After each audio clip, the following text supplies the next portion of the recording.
for number 4. For number 4, it says the graph of the right is f of x equals 1 to the x. So 1 to the x is actually this graph right here and this graph down here. But the graph down here I don't need to worry about. I need to just worry about this.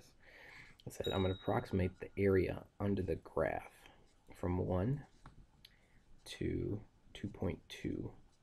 So basically I'm finding the area under here, I'm approximating it, so I'm just going to include this little triangle right here and not necessarily worry about it because this is an approximation, it's not exact. So basically what I'm trying to do is I'm trying to find the dimensions of this rectangle. Since I know that this is going, each of these are going up by 0.2, this coordinate is 1.2, and then this is 1.4, 1.6, all the way, this is 2.0, all the way to 2.2. So I know I got a few more, actually just a couple more, right? Because I got 1.8 only. So that goes to, doesn't look right, but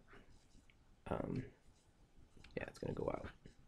Yeah, it doesn't look right at all. Anyways, I need to find the area of each of these rectangles. So basically I need to find the area of 1, 2, 3, 4, 5, 6 rectangles. Once I find the area of those 6 rectangles, I should have the approximate area. So the key thing is finding what the area of this is.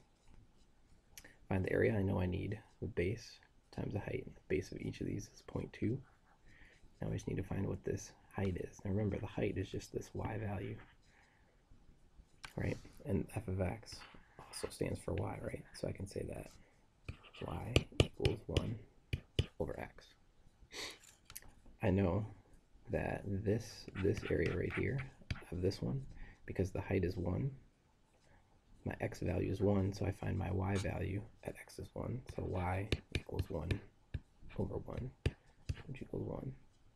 So the area of this rectangle is going to be 0.2 times 1.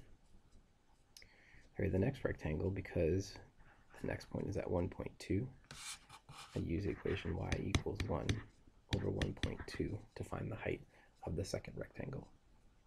And I just need to find all the areas of the rectangles and add them together. Hopefully that's enough for you. Peace.